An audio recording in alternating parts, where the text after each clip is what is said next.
পৃথিবীর মুসলমান কোরআন এবং হাদিস দ্বারা যেইগুলো জিনিস জরুরিয়াতের দিনের অন্তর্ভুক্ত প্রমাণিত হয়েছে সেই প্রত্যেকটা জিনিসকে বিশ্বাস করার নাম হচ্ছে ঈমান।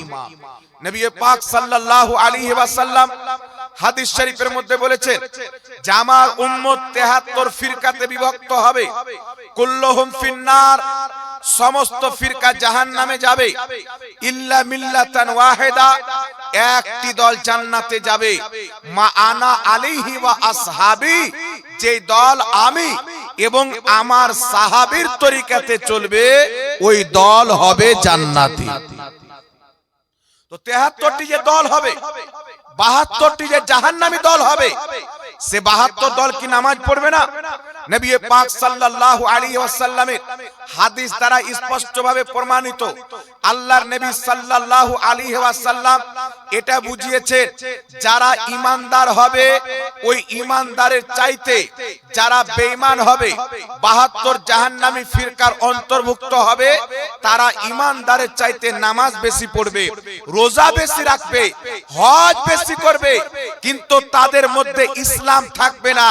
কারণ নামাজ, রোজা, হজ, যাকাত সব থাকবে, কিন্তু তাদের অন্তরে আল্লাহ এবং তার নবী সম্পর্কে আকীদা ঠিক থাকবে না, যার কারণে তারা মুসলমান থাকবে না।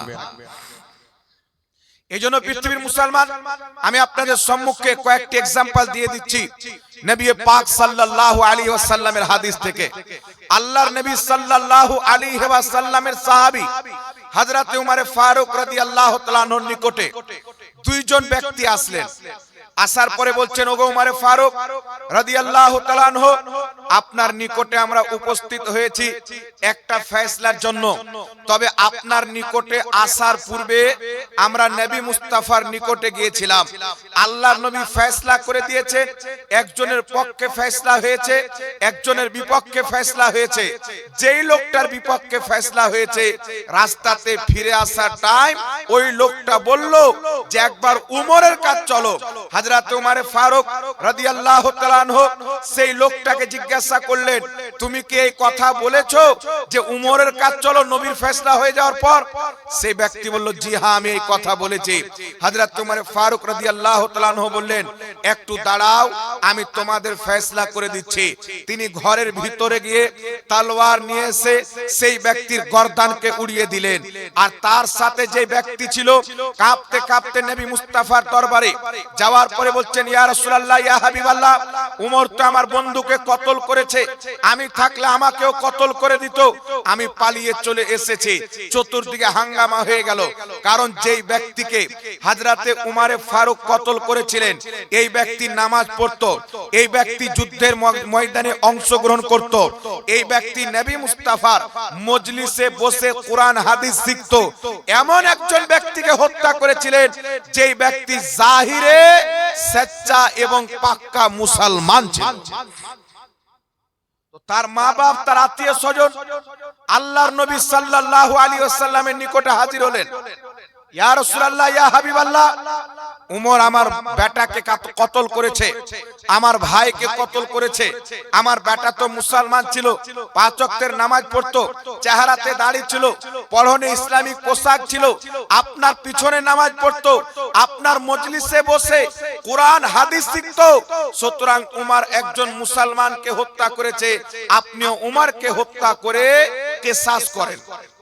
শরীয়তে কোন ব্যক্তি যদি কোন নির্দোষ ব্যক্তিকে হত্যা করে, তাহলে কোরআন বলছে তার আত্মীয় স্বজন তাকে হত্যা করবে, তার আত্মীয় স্বজন তাকে হত্যা করবে। এটা কিসাস, হত্যার বদলে হত্যা। সেই ব্যক্তির পিতা মাতা, আত্মীয় স্বজন আমার আপনার নবীর নিকটে এসেছেন, ইয়া রাসূলুল্লাহ, ইয়া হাবিবাল্লাহ, উমর একজন মুসলমানকে কতল করেছে, আপনি উমরকে কতল করে কিসাস করেন। এমনি সময়তে আল্লাহ তাবারাক ওয়া তাআলা সঙ্গে সঙ্গে জিবরিল আলাইহিস সালামকে আমার আপনার নবীর দরবারে পৌঁছে দিলেন। হযরতে জিবরিল আলাইহিস সালাম বলছেন, ইয়া রাসূলুল্লাহ, ইয়া হাবিবাল্লাহ, উমর যাকে কতল করেছে উমরের ফয়সালার প্রতি আল্লাহ তাবারাক ওয়া তাআলা রাজি হয়ে গেছে।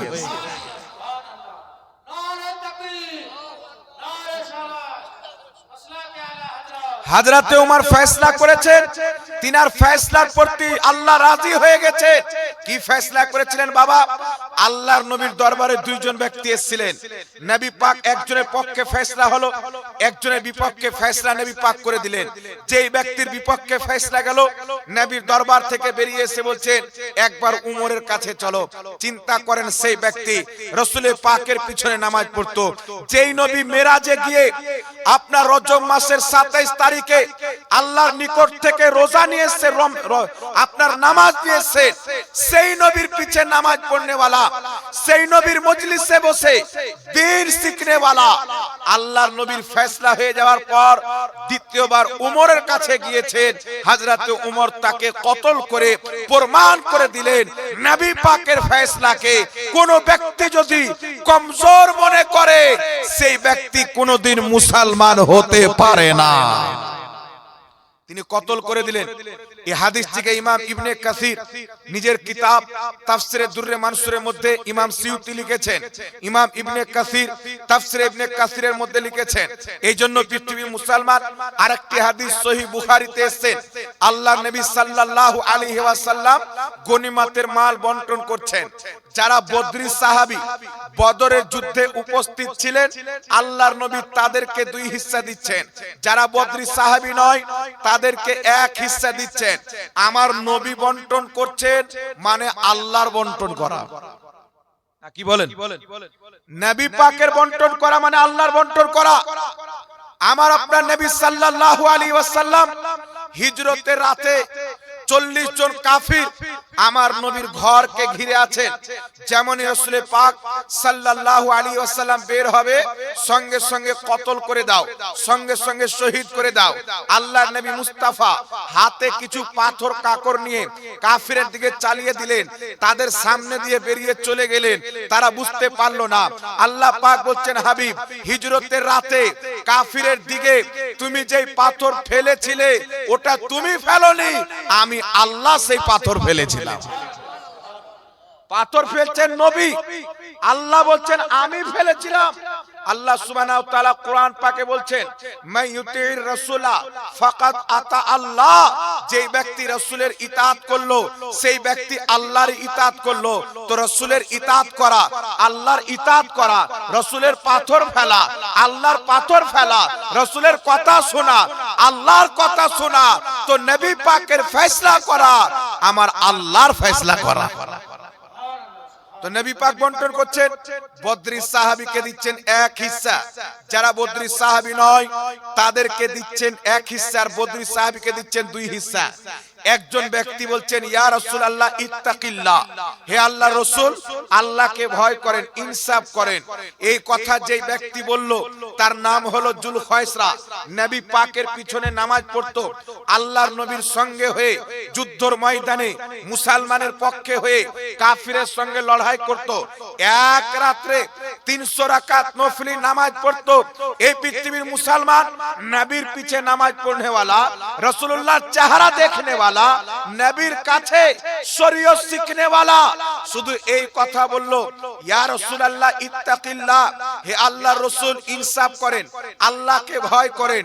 আমার নবীর চেহারার রং পরিবর্তন হয়ে গেল।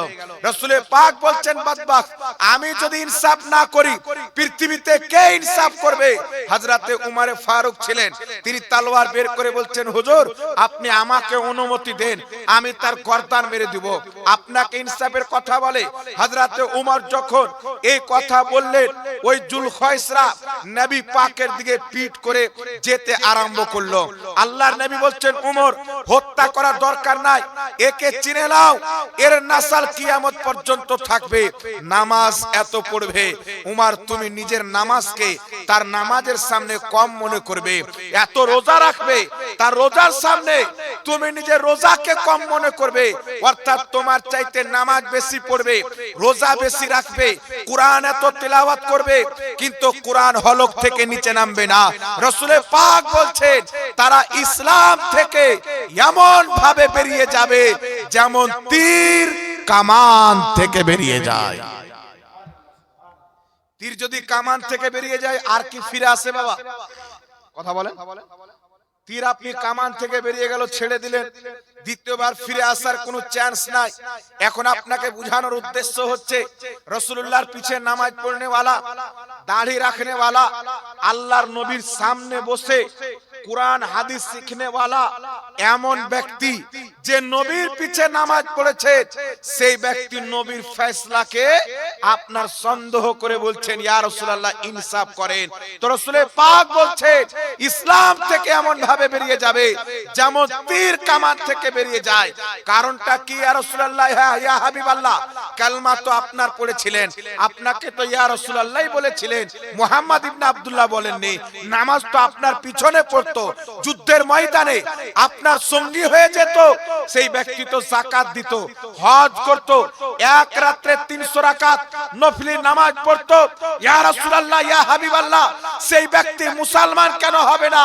তো শুনেন পৃথিবীর মুসলমান, এই জন্য সেই ব্যক্তি ইসলাম থেকে বেরিয়ে যাবে যে নামাজ রোজা সব তার কাছে আছে, কিন্তু অন্তরে নবী মুস্তাফার আদব নাই। অন্তরে রাসূল পাক সাল্লাল্লাহু আলাইহি ওয়াসাল্লামের আদব নাই, নবীর সম্পর্কে আকীদা ঠিক নাই, যার কারণে রাসূল পাক বলছেন ইসলাম থেকে বেরিয়ে যাবে আর কিয়ামত পর্যন্ত ফিরে আসবে না।